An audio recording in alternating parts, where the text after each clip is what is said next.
Thank you for joining us, both in person and our live stream camera up in the corner. We're here at the Forbes Library in the Calvin Coolidge Presidential Library and Museum. If this is your first time in this space, please do feel free to walk around, see some sights while you're here, and also come back during our museum open hours. We often have volunteer docents who can show you more around the room, tell you a little bit about President Coolidge's legacy. For those of you in this space, thank you for being here. I know it's hard to leave your home on a dark, dreary day like today. Just to orient you to the room, we are on the second floor of the building. If you need a bathroom or water fountain, those are across the way through the gallery, and take a left. There's 2 restrooms and a water fountain there. The elevator and the stairwell are both that away. One of those you probably came up to get here. For those of you who are watching on YouTube, thank you for joining us. The live stream will be running tonight during the event, and then we will have it posted as a regular video that lives on our YouTube channel later tomorrow, most likely. So if you'd like to revisit this, or if you end up watching a little bit and can't finish it, please do come back and watch. And if you have any questions lingering after the event, feel free to get in touch with us and we can pass them on to our presenters here. Otherwise, I think that's pretty much it. During the Q&A at the end, I'll ask that you please raise your hand, and I'll run around with the microphone so that we can all hear you, both those of us in the room and those of us watching online, because the microphone fuels into the live stream. And also with that, I'll ask you all to please turn your phones off if you can, or the volume. With that, I will let you all know that the camera is focused on the podium for now. And when we're ready for Q&A, we'll pass it back over here. Come on up. Thanks for joining us. Thank you so much, Priya. She's the librarian for adult services here at Forbes. I think I got that right? Yes. Oh, good. And I was going to announce this a little bit later in my intro, but somebody's phone just went ringing off, so let's do it right now. Could you please mute your devices, which would be great if you haven't done so already. So I'm John Berkowitz, and welcome to this community forum titled Ending the Ukraine War, What Should U.S. Policy Be in 2025? But first, let us acknowledge that we are here tonight for this event in this library, on this land that was lived on and cared for millennia by the Nipmuc and Pocumtuck peoples. They never sold or gave this land willingly to white settler colonists ever since 1620. And the descendants of these indigenous people continue to live here and consider these lands and waters as sacred gifts to be honored and protected. If we could just take one breath in a moment of silence for that land acknowledgement. Thank you. This program is hosted and sponsored by both Forbes Library of Northampton and the statewide organization Massachusetts Peace Action, based in Boston. We're also grateful that Forbes is live streaming this event on its YouTube channel, as Priya just said, making the program accessible to many more people in our community, around the state, and beyond. We'd like to note that during this live streaming, audience members who are in this room and want to speak during the question and answer part of the program will not be on camera and therefore will remain anonymous. The forum will end at 5 minutes before 8 p.m. when the library closes, and we're going to make an effort to pack everything up and really be out of here by 10 past 8, because library staff like to leave at 8 o'clock, and they're stretching a little bit for us.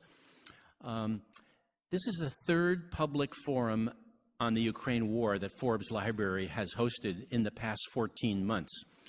Our presenters tonight are myself and John Feffer for the 3rd time, the 2 of us for the 3rd time, and Benjamin Abelow for the 1st. We will speak during the first part of the program, offering our generally opposing views on this critical foreign policy issue. We'll each take a 6-minute turn, followed by another round of 6 minutes each to add any further remarks and respond to each other's viewpoints. John Feffer will have 2 6-minute turns in each round, since he is speaking generally in favor of current U.S. policy, whereas both myself and Ben Abelow are speaking against it. I will just say, 14 months ago, the first forum, there were 4 panelists, 4 speakers, and kind of 2 each on both sides of the issue, but we're not able to find a 4th speaker speaking from the viewpoint of favoring U.S. policy. So that's why John, the other John, has that second 6-minute round in each round. I live in Northampton, and I am a retired but still active activist for peace, economic and racial justice, and environmental protection. John Feffer of Amherst is the author of several books and the director of director of the program Foreign Policy in Focus at the Institute for Policy Studies in Washington, D.C. Ben Abelo published in 2022 the book How the West Brought War to Ukraine, Understanding How U.S. and NATO Policies Led to Crisis, War, and the Risk of Nuclear Catastrophe. Each of us will address such questions as, should the U.S. continue arming and supporting Ukraine to defend its sovereignty, protect its democracy, and defeat Russia? Should the U.S. urge Ukraine to negotiate a settlement before it risks even greater losses of soldiers, territory, and infrastructure, and risks escalating the war into an even more lethal confrontation between the U.S. and NATO and Russia, which could spiral out of control into a catastrophic nuclear war? And what are the origins of this war and their impact on U.S. policy going forward? During the second part of the program, audience members will be welcome to ask us questions and offer their comments about their own views, to which we'll briefly respond. Each audience member will have a time limit of 45 seconds so that we can hear from as many people as possible. Unfortunately, Forbes doesn't have the technical capacity to allow questions or comments from the remote audience members viewing the live stream. I believe that's still true, Priya. That was true in the past, so I'm hoping I'm not misspeaking here. But if you'd like to send one through the chat box, a question or a comment, we may be able to include it, especially if it's clear and concise, in addition to the questions and comments from the live audience members. And lastly, if you'd like to take home a paper copy of our presentations, these will be available on the table at the door as you leave. Actually, they're right here, right now, at least mine. For our live stream viewers, you can find this information on the Massachusetts Peace Action website under the Ukraine section or tab. Priya has already mentioned for the live audience where the bathrooms are located. Please feel free anytime to find them. And without further ado, let us begin this discussion with presentations by each of us. We'll start with John Feffer from Amherst.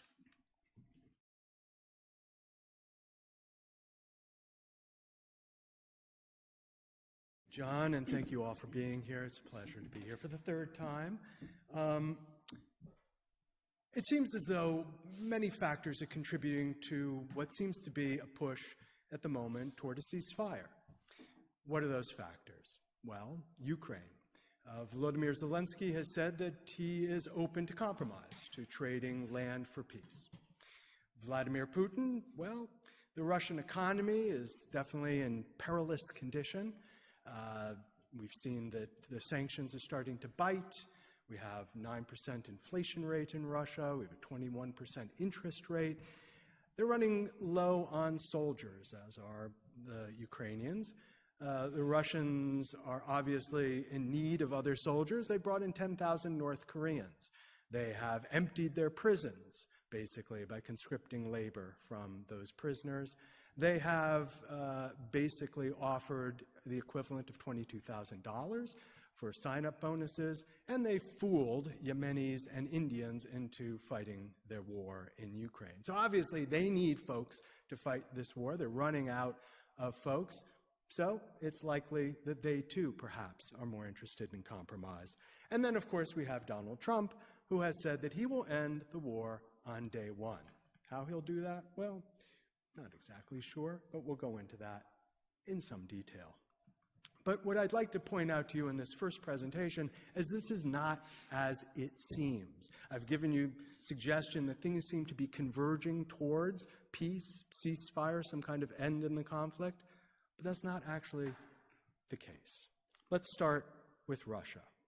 Russia actually, under Vladimir Putin, has no interest in negotiating right now.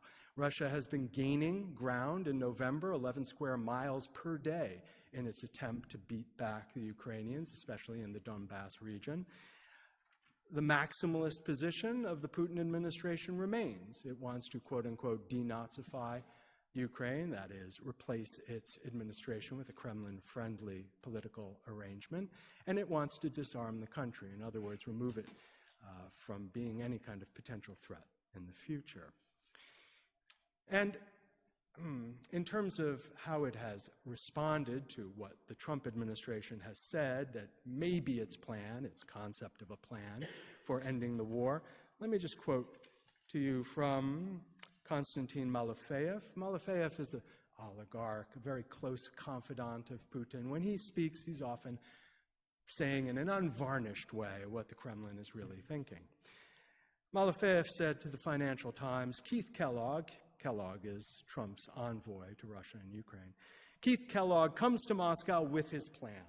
We take it and then tell him to screw himself because we don't like any of it. That'd be the whole negotiation. So that's basically Russia's kind of perspective right now about ceasefire and negotiations. What about Ukraine? I said that Zelensky is interested in compromise, maybe trading land for peace, but there's a catch there. Land for peace plus membership in NATO. Problem is, NATO membership is not forthcoming. Biden administration was not interested in providing it, and certainly the Trump administration is not interested. In fact, it may not even be possible to offer any membership in NATO if Donald Trump follows through on his threat of removing the United States from NATO.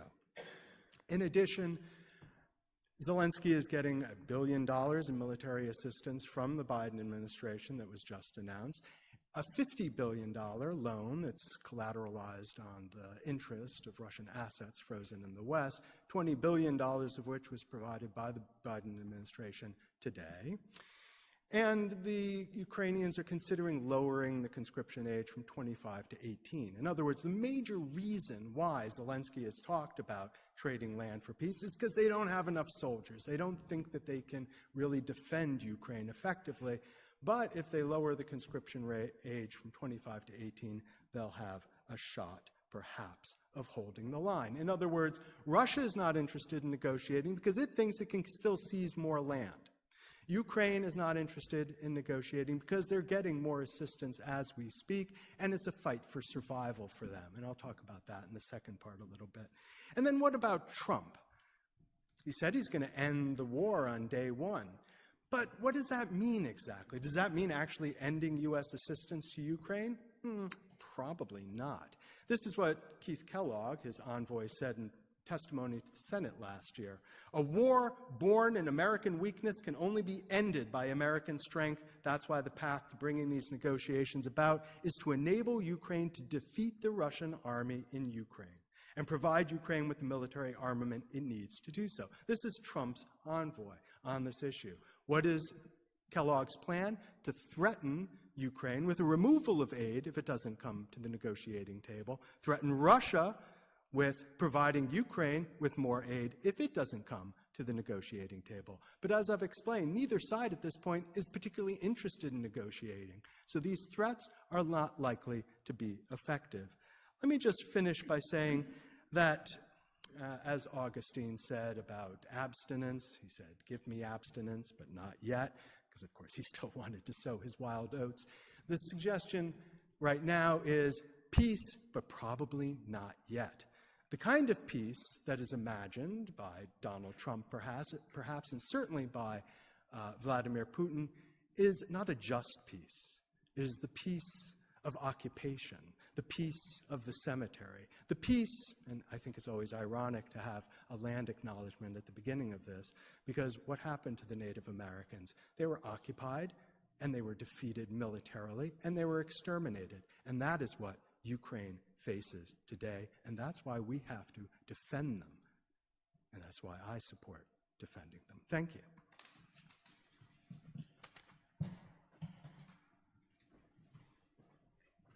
Thanks, John. What I'd like to share is that I'm here tonight to say that I am deeply concerned, even alarmed, by the recent escalation of the war in Ukraine. I think it's urgent to stop it through immediate negotiations because the risks are too great to let it continue. Not only for the Ukrainians to end the destruction of their country and the tremendous loss of life and territory they've already suffered, but also potentially for the whole world in terms of two overarching threats facing not just Ukraine and Russia, but all of humanity: the climate emergency and nuclear war. First, the climate emergency. The longer this war goes on, the more carbon gets burned up by the huge military use of oil, gas, and coal on land, sea, and air, and by the destruction in 2022 of Russia's Nord Stream gas pipeline through the Baltic Sea to Europe, which led to the largest one-time leak of methane gas in history, methane being 80 times, I believe, more powerful than carbon dioxide going up in the atmosphere, and by the lack of urgently needed international cooperation to deal with the worsening climate crisis. There's also the risk of an attack on any of the Ukrainian nuclear power plants, especially the one in Zaporizhia, which is the largest one in Europe and which is now under Russian control. Such a meltdown would be catastrophic, far more so than the Chernobyl one 40 years ago. There have already been too many close calls with shelling near the plant by the Ukrainians. And second, the threat of nuclear war. If current trends on the battlefield continue, Ukrainian troops may have to retreat further west, even as far as the Dnieper River, which would mean losing nearly half of their country's territory.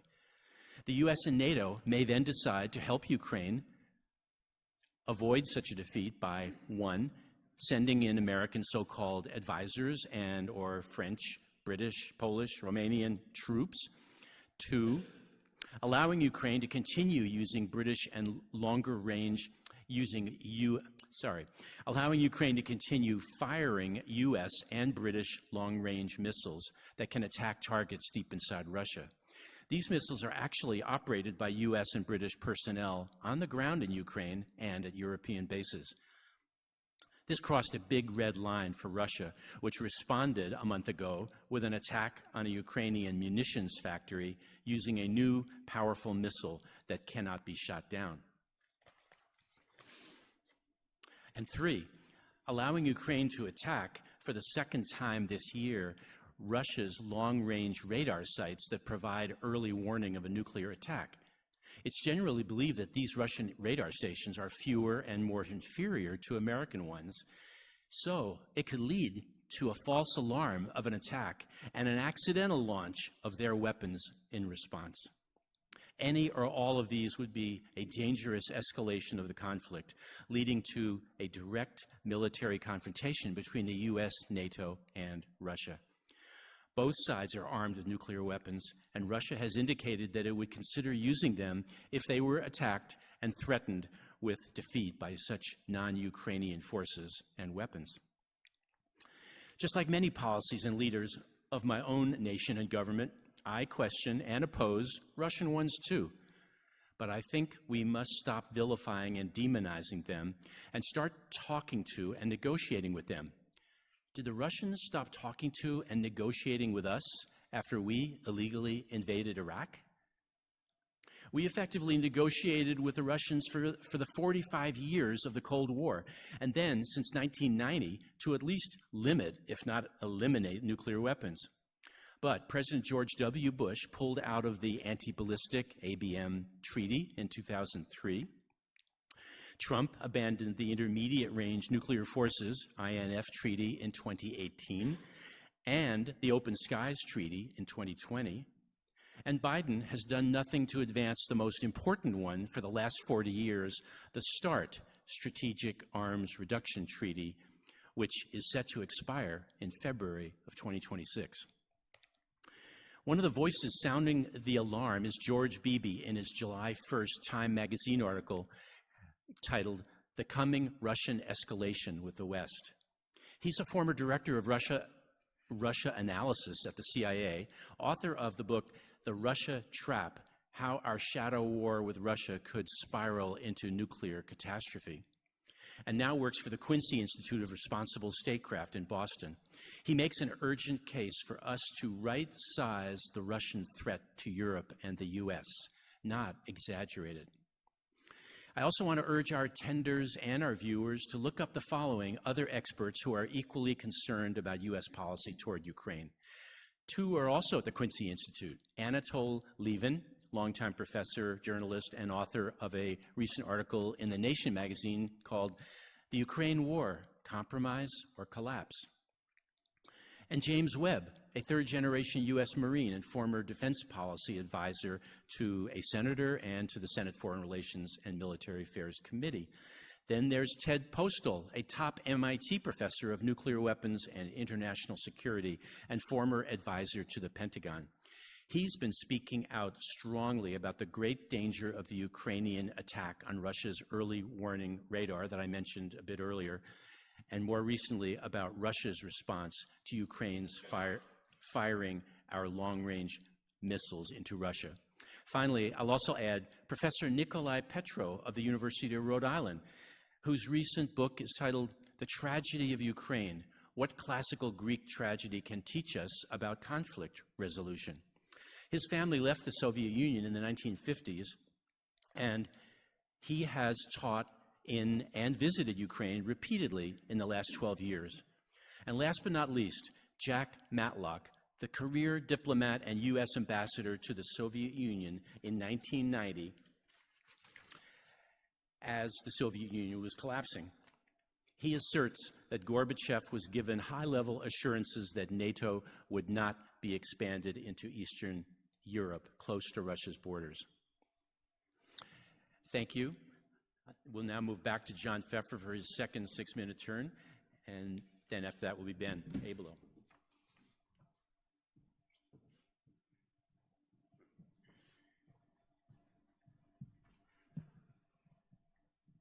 Hi again. Thanks for bringing me back onto the podium, and I apologize for not being able to find a second person to articulate these positions, but nonetheless, you get to hear me twice. What do these folks want? I'm going to talk a little bit about Russia, Ukraine, and of course, Donald Trump. I'm not interested really so much in what took place over the summer. We're in a different political environment now. We have to deal with the current situation. So let's talk about what Russia wants. And let's talk about right-sizing the Russian threat. I'm going to tell you exactly what Russia wants. I'm not going to minimize it. I'm not going to maximize it. I'm going to tell you what Vladimir Putin says and what he wants. First of all, as I said, Russia wants to destroy Ukraine. It doesn't believe that Ukraine exists as a nation or as a culture. It talks about denazifying it, even though there are really no Nazis at all in the Ukrainian government. It's led by a Jewish politician. He wants to disarm Ukraine. In other words, eliminate its capacity to defend itself. He wants to paralyze the country, to make it incapable of existing as a nation in the international community. This is part of a general strategy that Russia, under Putin, has had toward what it calls the near abroad. In other words, the countries that used to belong to the Soviet Union that ring Russia today. It's very easy to see what the strategy is. There are only two options if you're in the near abroad. You're either a puppet of the Russian government, as Lukashenko is in Belarus, or you are in a frozen conflict. A frozen conflict is basically a conflict where Russia has intervened militarily and ensured that the territorial integrity of the country is compromised. That's a situation for Georgia, that's a situation for Moldova, and that is increasingly the situation for Ukraine. But it doesn't stop there. Putin has a strategy that goes far beyond just his near abroad. He's interested, of course, in undermining the European Union. Why else would he invest so much into putting into place far right-wing, essentially fascist leaders throughout Europe? We saw the intervention in Romania recently. The Romanian Supreme Court basically had to overturn the recent election because of Russian interference. But it wasn't just there. Russia tried to buy the election in Moldova by giving voters amounts of money to vote for the pro-Russian candidate. It has intervened in Georgia to ensure that the Georgia Dream government be pro-Russian as possible. This is its strategy. It has funneled money into far-right political formations in Western Europe as well: Germany, Austria, Netherlands, France. Okay, so that's Russia's territorial / ideological ambition. It wants to create a illiberal axis that is opposed to international law, democracy, and human rights. I can go into detail if there are questions, for instance, about his views on religion, family, and LGBT rights, but for the moment, I don't have that time. What does Ukraine want? Well, territory to ensure that its country is, unitary. Well, yes, but underlying that is survival. Not only the survival of the country as a country, the survival of the culture as a culture, but the people are fighting so that they do not have to live under occupation. Occupation is not theoretical. People in Ukraine know exactly what life under occupation looks like, because all they have to do is see what the situation is in the Russian-occupied territories, for instance, the Donbass. And what is that experience? That is the experience of imprisonment, censorship, and extrajudicial murder. Folks in Ukraine are concerned that what happened in Bucha, war crimes committed by Russian soldiers, will happen to them if Russian soldiers take over their territory. In essence, Ukraine believes that it will be safer for it to be a real country in the European Union and, if it can get it, NATO as well. Okay, what about Trump? What does Trump want and all about? Well, it's hard to know what Trump wants beyond everything being about him and loyalty to him and his legacy and his power. So it could go either way, as we've seen in his first administration when, for instance, he threatened to blow up North Korea and then ended up meeting with Kim Jong-un 3 times. The guy can go either way. But what we can say is he has an agenda that is as illiberal, well, getting close to as illiberal, as Vladimir Putin's. A contempt for international law, a contempt for democracy, a contempt for human rights. I suspect that Putin is delighted that Trump has been elected because he can play Trump very easily. He knows what happened in Afghanistan when Trump was negotiating with the Taliban. He knows that in his eagerness to get a deal, Trump basically signed what H.R. McMaster called a surrender accord. That's what Putin is waiting for Trump to do, to sell Ukraine down the river. It's basically, now that Trump is in office, up to Europe. It's up to Europe to defend these values of democracy, international law, and human rights. It's up to Europe to fight for a just peace. And that ultimately, again, is what I support, a just peace. Not any old peace, not the peace of a cemetery, not the peace of a morgue, but a just peace, where the people of Ukraine live without fear of imprisonment and death. Thank you.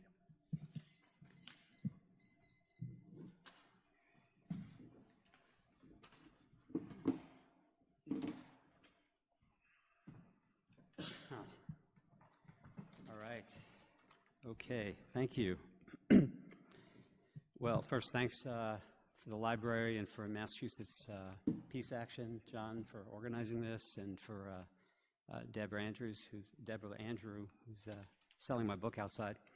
Let me just start by saying that, the narrative that John is presenting is pretty much the narrative we've been hearing for the last 3 years from not just our government, but from all the media, both in the U.S. and Europe, of course, from NATO, European leaders, European media. The media blackout in Europe is even worse than it is here. We've really not been presented accurate information. So my point here is to simply say that if you're undecided about this issue, or if you're starting off in a position similar to what John presented, I don't think in the 12 minutes I have I'm going to, lock you into the opposite position. So what I would recommend if you want to go further is you're welcome to get my book. It usually sells for $10 on Amazon, but you're welcome to just pay a couple of bucks as a small donation, or even just ask Deborah for it for nothing, and that's fine. Also, I'll give you my email address. If you approach me afterward, I can send you a PDF of the book, no charge, and you're welcome to circulate that if you wish as well. So, I'm not going to respond in detail to things John said, but I'll just say that they're not accurate. The idea that Russia wanted to destroy Ukraine, it's just not accurate. If you look at the force structure, if you look at the nature of the bombing, you look at the collateral damage compared to military damage, none of it comports with the image that John is presenting. To give one simple example, the U.S. dropped more bombs on Baghdad in one day than Putin dropped in all of Ukraine in 30 days. There was a much higher targeting going on. There was a very specific purpose that had to do with what we called extension of diplomacy by other means, coercive diplomacy. And the intention was to get a neutral Ukraine. And I'll say more about that during my second period in the second round. But I just want to start by saying that. So what are we really dealing with here? We're dealing here with two different narratives or framings of events. One is the one essentially that John has presented, John Feffer presented, which is that Putin is essentially the new Hitler, the new Stalin, the new Tsar, that he's an imperialist, that he wants to expand Russian territory, that he wants Lebensraum, that he's trying to take over or destroy Ukraine, and then from there he'll extend further into Eastern Europe, and we better stop this Hitler right now. That's one narrative. The other narrative, which is widely condemned in the press and that you usually hear described as Putin's, Putin's puppet, are the people that say this, or they're actually in Putin's pocket, they're dupes of the Kremlin. And this is the view that sometimes it's actually a more complex view, but the main item has to do with the expansion of NATO into Eastern Europe, right to and toward and to Russia's borders. And the evidence is overwhelming that, in fact, Putin was responding to what he perceived to be an actual existential threat to Russia by the largest and most powerful military alliance that's existed in the history of the world. That's NATO. To us, NATO looks very benign, but it's not, from Russian eyes, a benign entity. So what we're really dealing with here is a question of which narrative is correct. And it's very important that we get a correct understanding of which narrative is correct, because actions follow from the narrative. And if you have the wrong narrative to start with, you're going to take the wrong actions, you're going to be basing all the wrong, you're going to be basing your approach on all the wrong suppositions and taking all the wrong actions. My undergraduate work is in history, but my graduate work, whatever you want to call it, is in medicine. So I kind of fall back on this medical cliche, which is that if you have the wrong diagnosis, you're going to do the wrong treatment and you may kill the patient. And in this case, the diagnosis, the model that is being worked with in the West is completely wrong, and as a result, Ukraine is being destroyed. Estimates are as high as 600,000 deaths, probably 100,000 amputees. The numbers of Russians are lower, significantly lower, but still significant. And you know that because of the fact that the artillery exchange ratio has been anywhere between 1 in 3 and 1 in 10 in favor of Russia having more artillery available to attack. And most of the deaths in this war of attrition have occurred through artillery. So although both sides are actively concealing the actual deaths, and forget about what Zelensky just said about 60,000 or 40,000, he hasn't told the truth about anything since the start of the war, and there's no reason he should tell the truth about this. But So, any case, Ukraine is being destroyed. It's going to be destroyed further. We're putting the West at the risk of nuclear war. I'm going to well, my timer doesn't work here, but I'm going to just read a quote that will be useful as a starting point. So many of you may know the name Jens Stoltenberg, who was the Secretary General of NATO, which is the senior position of NATO, with either the first or second senior position, depending how you crack it out. It's basically the president of the NATO alliance minus the commander-in-chief status. This is what Stoltenberg said last September, speaking to the European Parliament Committee of Foreign Affairs. And in this talk, he was gloating about the entry of Finland and Sweden, which Finland had joined, Sweden was in the process of joining, and he was gloating about this. And the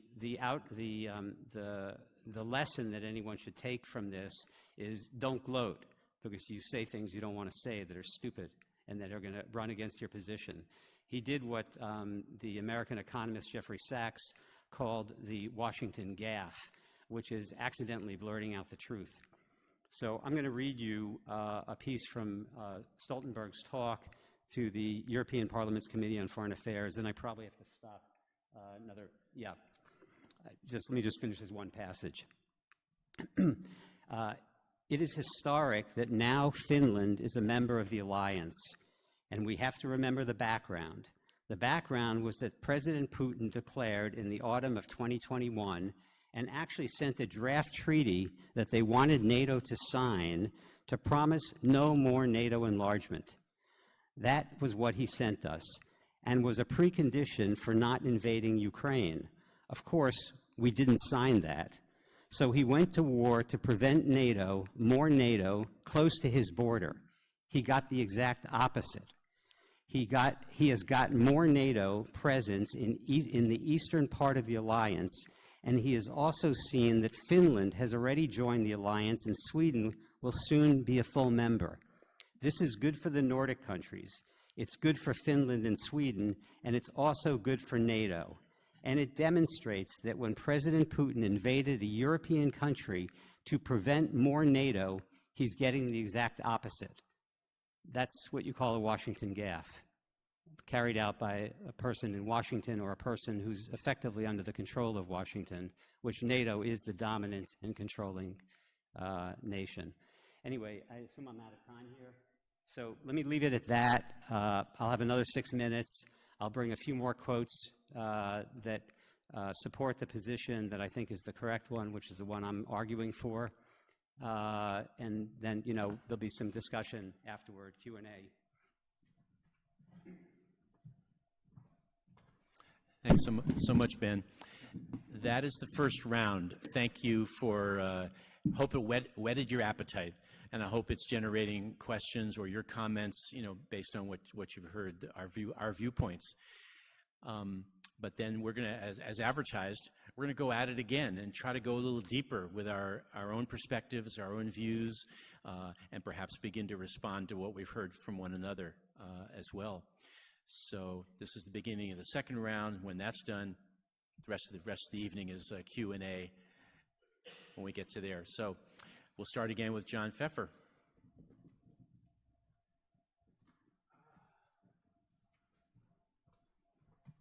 Nice to be back. Benjamin, I would like you to believe that I have been parroting what the mainstream media has been saying for the last 3 years. The inconvenient fact of the matter is that I work for a progressive think tank in Washington, D.C., the Institute for Policy Studies.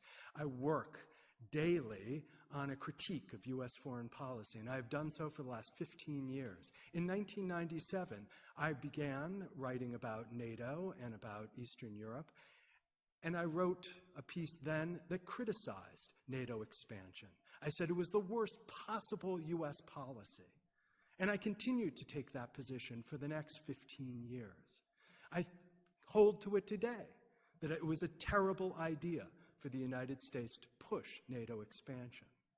It's an inconvenient fact, perhaps, that I am not actually part of the mainstream consensus on U.S. foreign policy.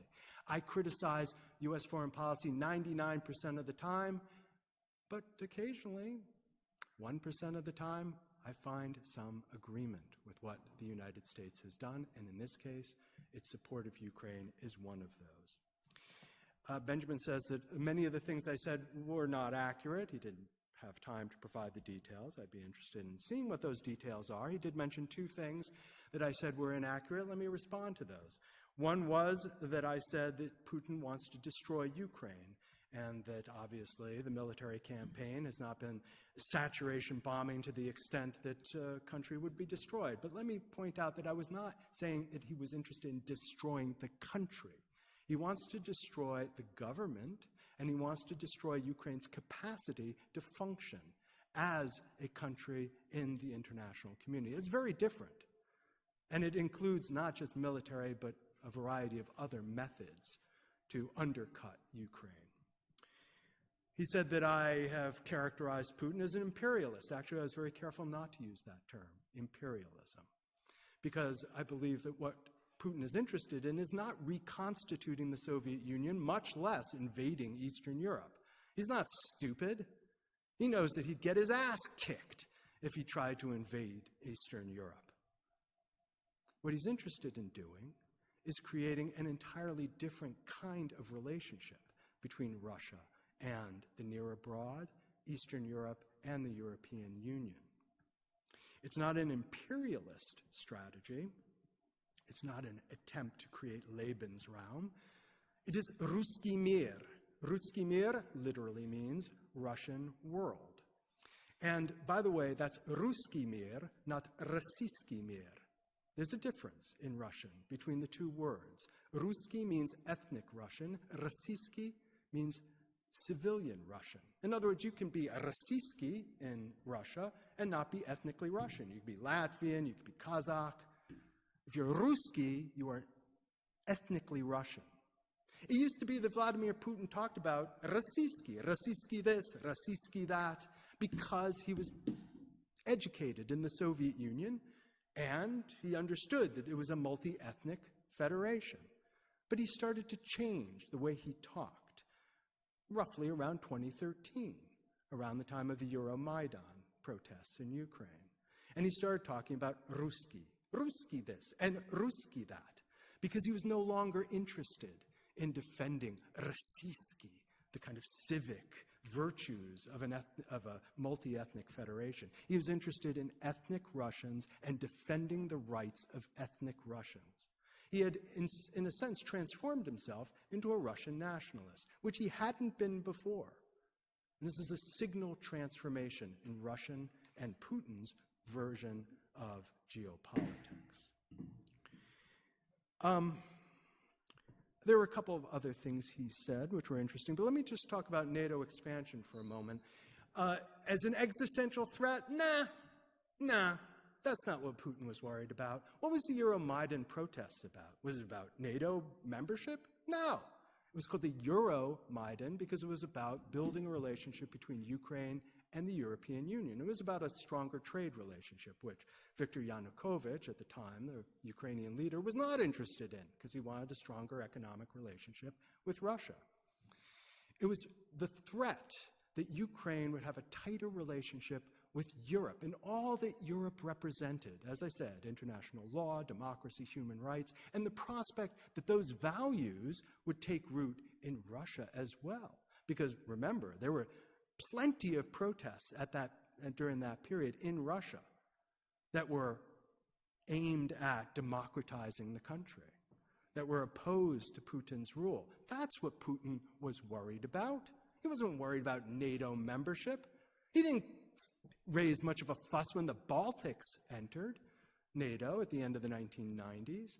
And he certainly didn't put up a fuss when Finland and Sweden entered NATO more recently. Why? Because he fundamentally doesn't care about NATO. He cares about the threat posed by European Union and European values. I think that's important to remember when there's this conversation about why Putin invaded Ukraine. He did so for ideological reasons, not out of some preemptive effort to prevent NATO from attacking him. Thank you.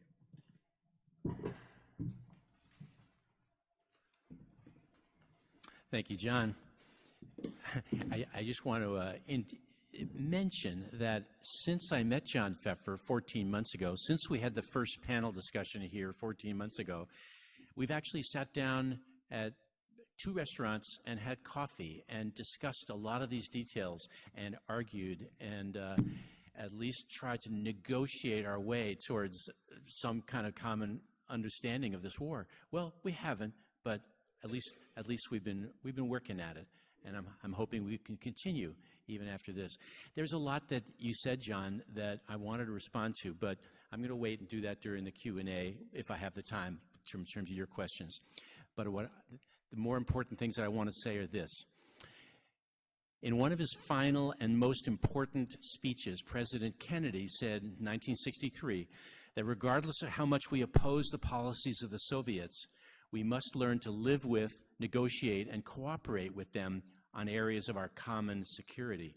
If we don't, we risk our beloved children's and grandchildren's future to catastrophic nuclear war, whether started intentionally or by accident. And we risk their future to the climate emergency if we fail to stop it because of war and lack of international collaboration. Kennedy and our nation came perilously close to that brink during the Cuban Missile Crisis of October 1962, and there have been other close calls since then. And though it's not as apocalyptic as the climate emergency and nuclear war, there's a third serious risk of continuing this war. It is that Ukraine has suffered too much already. Actually, Ben just referred to that, so I'm going to skim over this really quickly. Estimates, President Zelensky just suggested 47,000. That was up from 31,000 about 3 weeks ago that I heard him say, dead soldiers in the Ukraine. Many more have been maimed for life. Russia has suffered significant losses too, but not nearly as many as the Ukrainians, and that's what Ben was saying. I'll skip over that. If this war goes on, Ukraine will lose an even greater number of its young and middle-aged men, as well as some women. Especially the U.S. pressures, U.S. pressures Ukraine to lower its draft age from the present 25 to 18, as Secretary of State Blinken recently called for. This will have a negative impact on the country's birth rate and its ability to rebuild its society and economy when the war ends.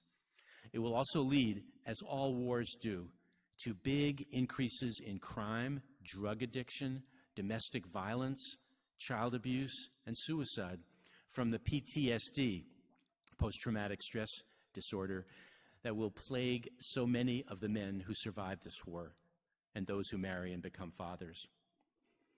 This is why a recent Gallup poll in Ukraine found, recent, 2 weeks ago, found that 52% of Ukrainians are tired of this war and now support immediate negotiations to end it. This figure was only 37% a year ago. It's also why there are growing and disturbing accounts of Ukrainian men being kidnapped off the street and forced to serve in the army, and why the desertion rate is increasing, as well as men fleeing conscription by crossing the border at night. And here in the U.S., a new poll, very recent, by CBS News showed that over half of Americans want our policy to be less military support for Ukraine and negotiations to end the war. For all these reasons, I think it's urgent that the U.S. and NATO should stop arming Ukraine and urge it to negotiate the best deal it can get with Russia. Given the battlefield reality after nearly 3 years of the war, it will mean Ukraine will have to give up some of its territory in the Donbass and Crimea and agree to neutrality rather than join NATO. But if they keep fighting to try and defeat Russia, they'll just suffer the death and maiming of many more of their soldiers and the loss of even more of their territory, infrastructure, and the potential to even exist as an independent and economically viable nation. At the end of 2022, the Ukrainian army was successfully holding its own against the Russians. General Mark Milley, the head of the U.S. Joint Chiefs of Staff at that time, expressed his view that Ukraine might be at its high water mark in this war, and that it should negotiate with the Russians a settlement from a position of relatively equal strength. But other Biden administration officials told him not to speak out this way any longer, and the Ukraine should continue to fight and win the war. If his views had been followed, approximately 100,000 Ukrainian soldiers would still be alive, and their country wouldn't be facing gradual defeat militarily and potential loss of much more territory. In the early 1980s, Western Massachusetts and Vermont activists, including myself, started the nuclear weapons freeze movement to stop the alarming and costly arms race with the then Soviet Union. It went viral, though we didn't use that term or have that technology back then, and found the country around the whole country, and led to 1 million people demonstrating in New York City in 1982. 42 years later, today, we've managed to survive what the real Albert Einstein and J. Robert Oppenheimer, not the actors in the blockbuster film last year, worried about and warned us about. But we still threaten ourselves and our world with nuclear weapons and a new arms race with Russia and China. For the sake of my children and grandchildren and yours, and for all children and all species on our fragile planet, I urge you to add your voice to stop this war before it leads to nuclear war, and to stop burning fossil fuels in wars like in Ukraine and like in Israel and Palestine, and in the overarching war on nature that's poisoning our sacred earth itself, before we go from climate emergency to climate catastrophe. Thank you. We're going back to in the order, unless you want to switch. No, I'm getting mixed up. Yeah, I know. But I would suggest, because we're running out of time, I'm going to cede my 6 minutes. You can go next, and then we can take questions from the audience, and I can add whatever. I'm not sure if everybody in the live stream could hear that, but John Feffer just gave over his 6 minutes right now, so we can get to more questions and Q&A. We did start later than I was anticipating. So Ben Abelo will take this last 6 minutes in this round, and then we'll open it up.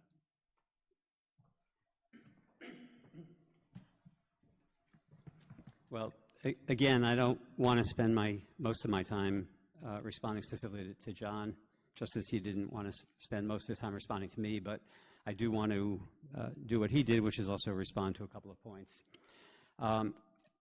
The idea that there are no Nazis in Ukraine, this is a completely false idea. It's a mistaken idea that's based on the notion that the numerical and percentage of Nazis in Ukraine is low. First of all, it's not even quite correct to be speaking of Nazis.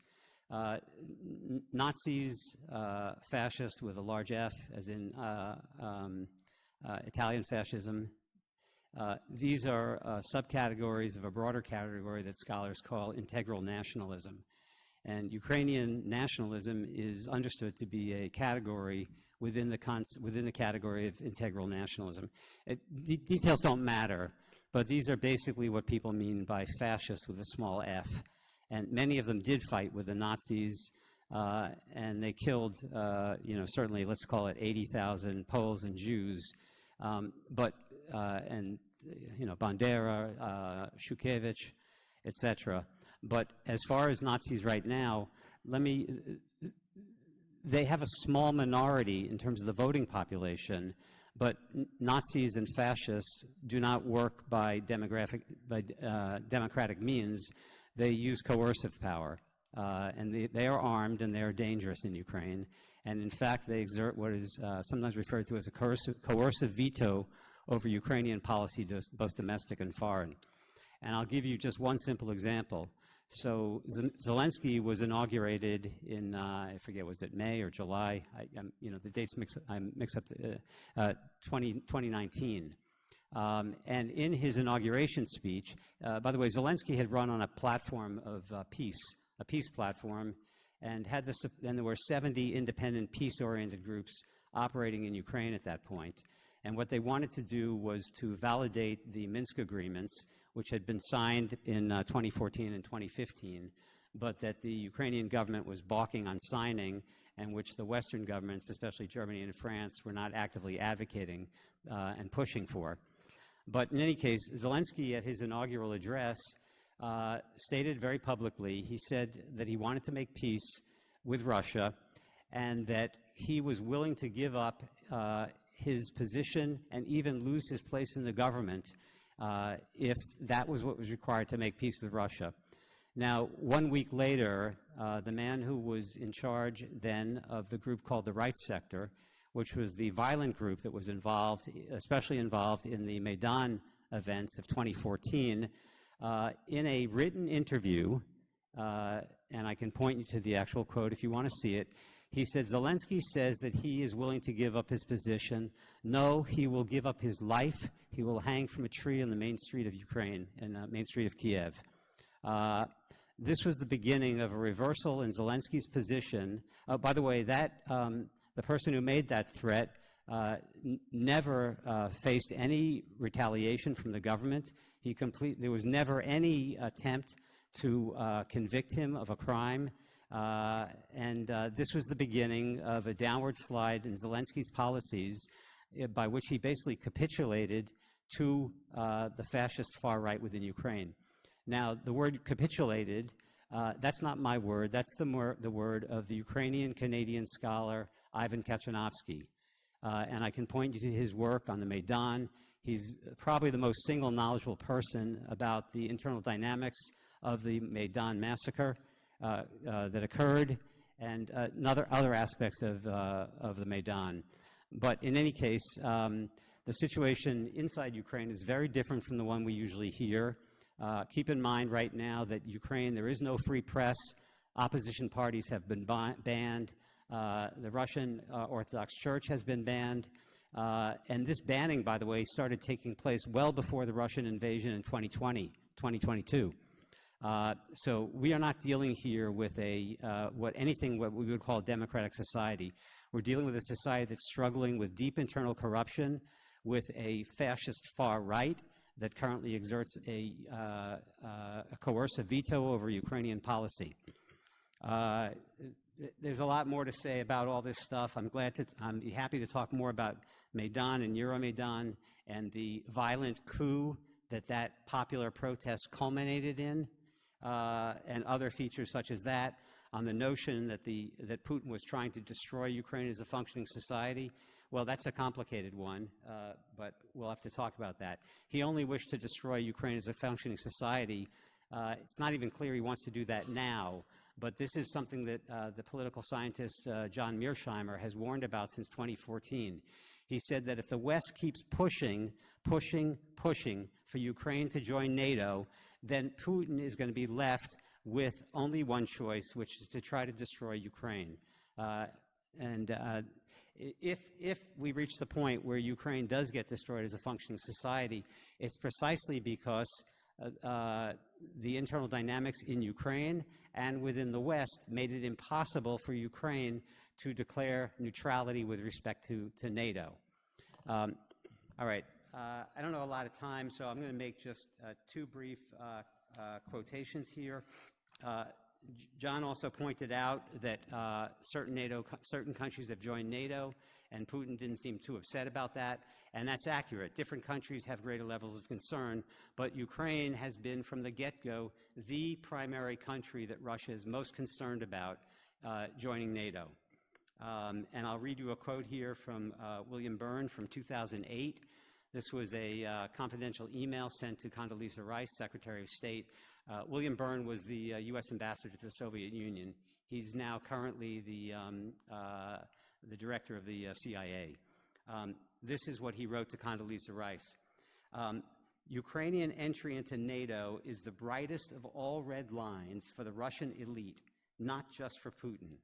In more than 2.5 years of conversations with key Russian players, from knuckle-draggers in the dark recesses of the Kremlin to Putin's sharpest liberal critics, I have yet to find anyone who views Ukraine in NATO as anything other than a direct challenge to Russian interests. By the way, keep in mind that Ukraine was the launchpad through which the Nazis attacked Russia and the Soviet Union during World War II, leading to the death of 25 million Russians and 25 million Soviets, including 12.5 million Russians, 13% of the entire population. Not 13% of the military, 13% of the entire population of Russia was destroyed through an attack launched through Ukraine. This was the siege of Stalingrad. Okay. I'd love to read a quote to you later from the National Intelligence Council, the U.S. National Intelligence Council from 2008, which basically predicted not only the taking of Crimea, but the invasion of Ukraine in response to attempts to push Ukraine into NATO. Thank you, Ben. That ends the 2 rounds of our presentations. Priya, you're going to pass the mic around, correct? Yep. Librarian Priya Chari will take this microphone and offer it to whoever wants to ask a question or make a comment. Remember the 45-second limit so we can get around to everybody. And by the way, just as a reminder, in terms of your anonymity, if you ask a question from the audience, live audience here, you are not on camera, to be identified or anything like that, if that's a concern. So just letting you know that you can ask a question but not be seen by the hundreds of thousands of people that are watching this on the live stream, I'm sure, or at least we hope. And we know there were a lot because this has been live streamed twice in our other events, and lots of people were watching. Priya, yep, you're going to take the mic? Who would like to ask the first question or make the first comment to any of us, or just about your views about the issue? I see a hand over there. Okay, and as I'm coming over, folks at home, if you have a question, feel free to email it to reference@forbeslibrary.org. I'll check that before we wrap up today. I have a lot of questions, but one that comes to mind foremost is nobody likes war. It certainly isn't really profitable. But in making peace at the present time, what makes you think Russia is going to honor a peace? They had the Budapest memorandum in 1994 that Russia agreed with the United States that if Ukraine gave up its nuclear arsenal, that they would look after the Ukraine. They said Ukraine was not supposed to threaten nuclear war, and Russia agreed to the borders at that time. I think we really understand that. Good question. If you could give that microphone to Priya so we can respond to it. Okay. Thank you, sir. Appreciate it. All right. The microphone goes back to the librarian. Thanks so much. Thank you. And John, if you'd like to have a seat, you're welcome to. The camera's focused right on you guys there. I forgot about that. So, that's okay. And which one of us in either of these mics? The mics works great.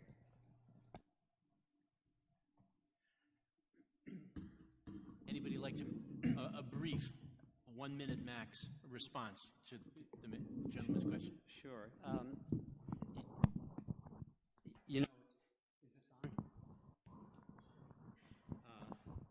Test. Yeah. Oh, yeah, okay. So as far as the Budapest Memorandum, you need to keep in mind that all these agreements, it wasn't a formal treaty, but, it's still an agreement, are made in a certain context. Now, you have to keep in mind that in that context, the West had agreed to not expand NATO east of the Elbe River in Germany. This was a multiply attested assurances that were given not only by the United States, but by Germany and by Britain. And there's extensive documentation of this. So the setting in which the Budapest Memorandum was given was part of a context where the West had agreed not to expand NATO. And they broke that promise multiply in 1999, in 2004, and 2008. I'm not in favor of breaking agreements under any context, but you have to understand that there was a whole setting to this where Russia felt that they had been deceived and lied to. And not just there. There was also the Minsk Agreement, which these are accords that were signed by Germany, by Ukraine, by Germany, by France. I'm trying to think if Russia actually signed. I think they were more an observer. The U.S. was an observer, and it was validated by the UN. This was to make peace in the Donbass. And it was specifically and Ukraine that violated that agreement. That was in 2008. So there were a lot of violations that occurred not by Russia before Russia did what is usually perceived as violating the Budapest Memorandum. Thank you, Ben. John, you want to take a crack at that question before we get another one? It's an easy one.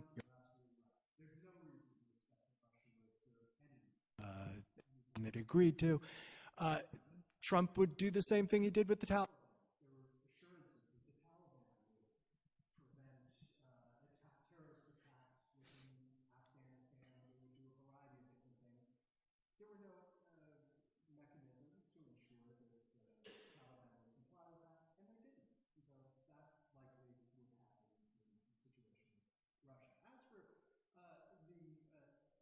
extensive documentation about assurances that the West provided to Russia, they don't exist. They don't exist.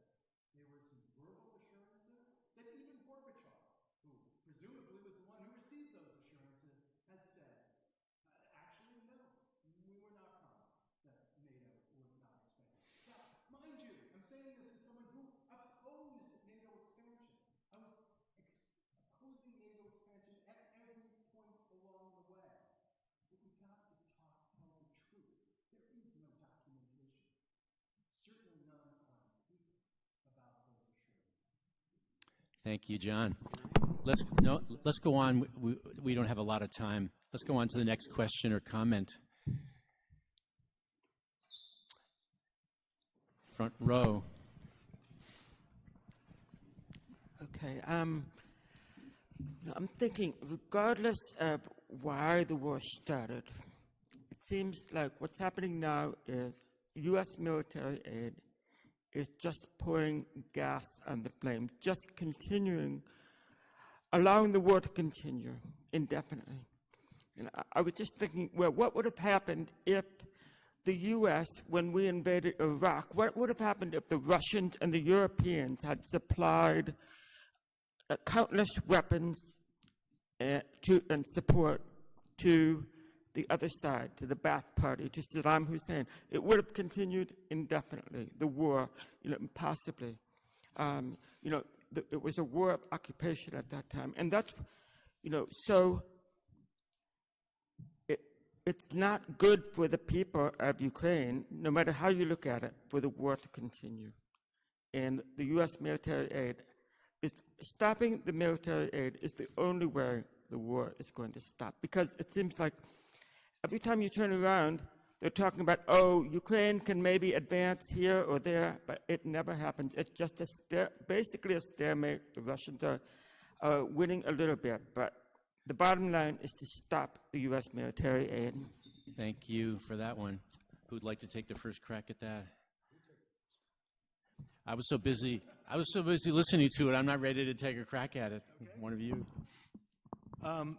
The reason the war continues is because Russia keeps fighting it. That's the bottom line. And your assumption is that if U.S. would stop military aid, that the alternative would be a peace. That wouldn't necessarily be the alternative. The alternative would be occupation and extermination. Why do you think that we have seen genocides and horrific events take place around the world? That often has been the real life alternative to the absence of resistance, the absence of a just force that has prevented occupiers with malign intentions of achieving their objectives. So the whole notion that you have in the back of your mind that there is a lovely peace out there that's going to descend upon Ukraine as soon as the U.S. stops military aid, or Europe stops military aid, or Ukrainians lay down their arms, there's no reason to assume that that is going to take place. Much more reasonable to assume that Russia does what it has already done throughout Ukraine, and that is kill people and imprison people and do other war crimes. Oh, no, excuse me. Wait, Rich, that would be a second turn. And then let me check with the other people in the audience. No, just a moment. I'll come back to you. but there may be other people and time is John, short. I want to respond also. Yeah, okay, a response. So if there are any other questions, Yeah. please, somebody else can go. Otherwise, we come back. Yeah. John is saying we have no reason to, that basically Putin wants to keep going, and that he always wanted to keep going. Most people don't realize that Putin actually approached Zelensky's office within 24 hours of the invasion. I stated before that the entire invasion was an attempt at coercive diplomacy to force Ukraine to accept neutrality, which the West and Ukraine were not accepting before the invasion.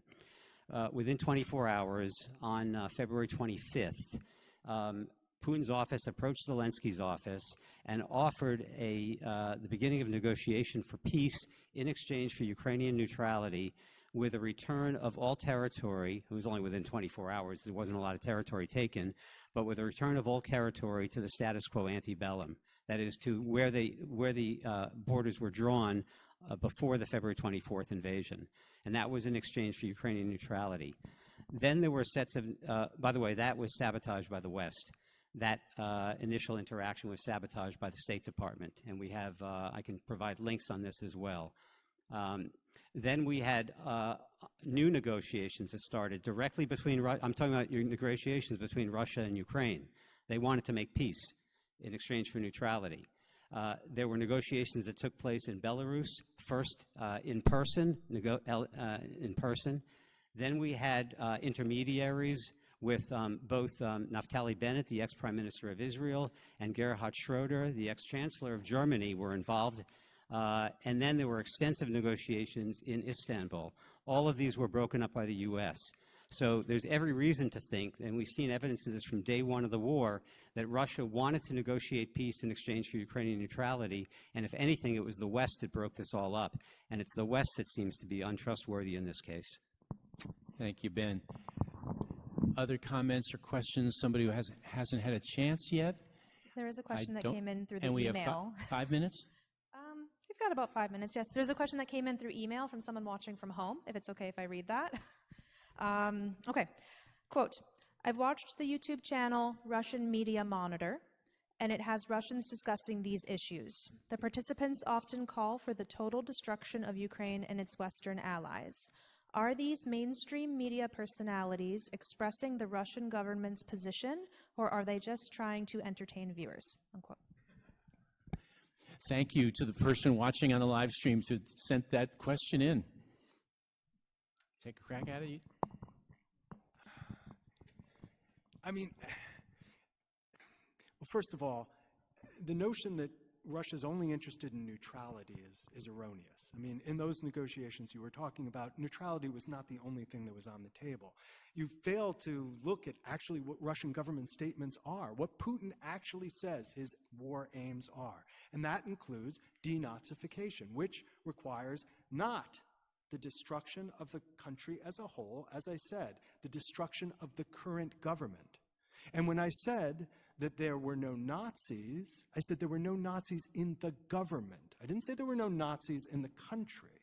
There are some fascists, and there is, as you point out, one sector which is absolutely no political support at this point, and certainly does not hold a veto power over the Zelensky government. So those comments that the person online has heard, they reflect, I think, some genuine feelings on the part of Russian citizens, perhaps some of the, and there is a strong fascist movement in Russia itself, reflect fascist sentiments inside Russia. Again, I believe that Putin is more strategic about his ambitions and his aims, and it's about neutralizing the government, not neutrality per se, but ensuring that Ukraine has no functioning power in the international community. Thanks, John. Thank you. Well, Russia's concern is not to have a Western military bulwark on its border operating through Ukraine. I mean, imagine how the U.S. would react in a shoe is on the other foot sort of circumstance. Reverse the situation. Imagine that Russia or China forms an alliance on our border with Canada or with Mexico. And then imagine that they start carrying out military exercises on our border, including practicing firing missiles to destroy targets inside the U.S., which, by the way, NATO has done right on Russia's border from Estonia. The U.S. would go to war right off the bat. As far as the question of what went on in Istanbul, I will tell you that the chief Ukrainian negotiator, David Arakamian, and a close aide of Zelensky, who was also on the negotiating team, which is Alexei Arestovich, both stated that they thought that the negotiations would have been successful, and in fact, one of them actually said in an interview that they were starting to take out the champagne bottles. Now, this negotiation was then broken off by when Boris Johnson showed up in Kiev. Thank you, Ben. We have 2 minutes left. I don't see any of their hands. We'll have the last. Oh, there is one, or is that two? I'm going to suggest to this gentleman in the front, when we adjourn this meeting in 2 minutes, you can come up and ask one of the, your follow-up question. But let's go to the last question in the back row. Yes. Is it in the Ukraine Constitution that the government is responsible for the gene pool of the country?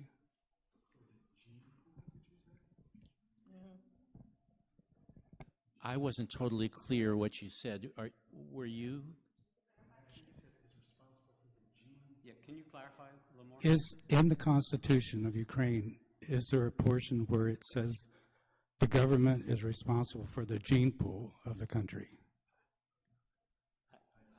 I've never heard of such a thing, but I can't swear there's nothing like that. But I think I would have heard of it if it existed. But Maybe informally, if you can stay an extra minute or two, just as we're going out, maybe we could address that question.